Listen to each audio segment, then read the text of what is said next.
So this video is closing down the surgery, so you should be wearing clean PPE, which has just been put on. The computer screen, that should be priority. Any updates on patient notes, you need to shut them down. First of all, your work touch should be clear from the last patient, which we've just done, and your dental chair. So this needs hiring up. We've just wiped down everything. So we've wiped down the light and around the brackets and the chair. So we need to hire it up. So when the cleaner comes and does the floor, all the cables and everything aren't in the way. So we need to put the foot pedals away. So there's no cables on the floor and the cleaner can clean everything correctly. So we've just flushed the lines through again. So these get flushed again for 3 minutes, like I've shown and demonstrated in the first video. And now we're just going to demonstrate how you clean the spittoon. So there should be no blood, no saliva, nothing in there.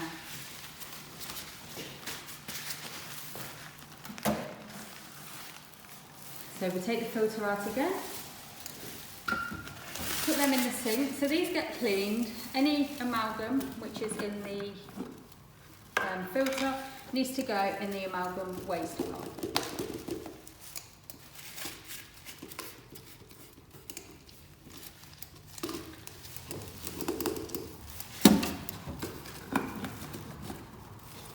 So once that's done, any saliva or blood or anything you can see on these needs to be rinsed off first of all, and then we're going to put them in the pot to soak overnight in 1% bleach and 10% water. You don't want to put too much bleach because it ends up corroding all the plastic if it's left overnight, and then eventually it'll break. Just a tiny splash of bleach, that's enough.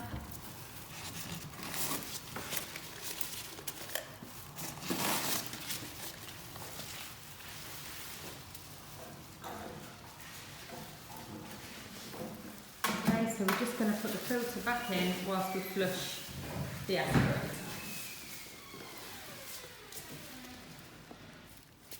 Each manufacturer and dental practice uses a different solution. So you get Alprime, what's this one called?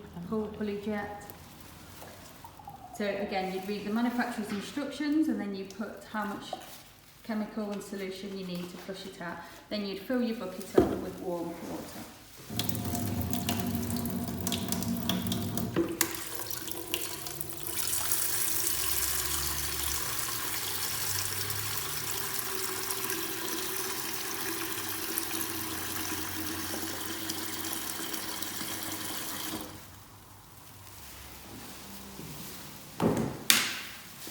So we're going to use the aspirator. For the purpose of the video, we'll only use a little bit. As you can see, if you sucken up the solution along with some air as well, so you don't clog the pipelines too much. So for the purpose of the video, we've only just done it for a few seconds, but all of this does need to go. So you can attach your aspirator and then walk off and carry on wiping the work surfaces down. Once all of the water has gone and all of the chemical through the solution, you then need to take the filter out again. Because it's been cleaned, it's been cleansed, you can then soak that overnight in bleach. Just going to show you how to clean the spittoon. Before you went through that stage, if there is anything in the bottom, it does need sucking up with the aspirator. So you would need to suck anything up with the aspirator. The white tip on the aspirator, that can be removed at the end of the day.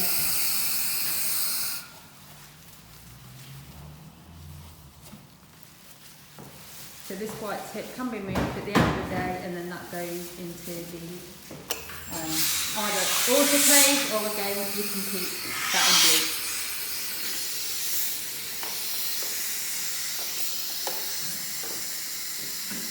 Okay, so I think that's it.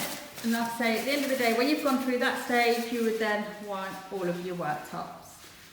Take off your PPE as shown and demonstrated in previous videos, and then put it into the clinical waste bin. That is your room, what's been shut down going a bit fast now on the camera, and then you would need to switch off your mains switch at the end of the day.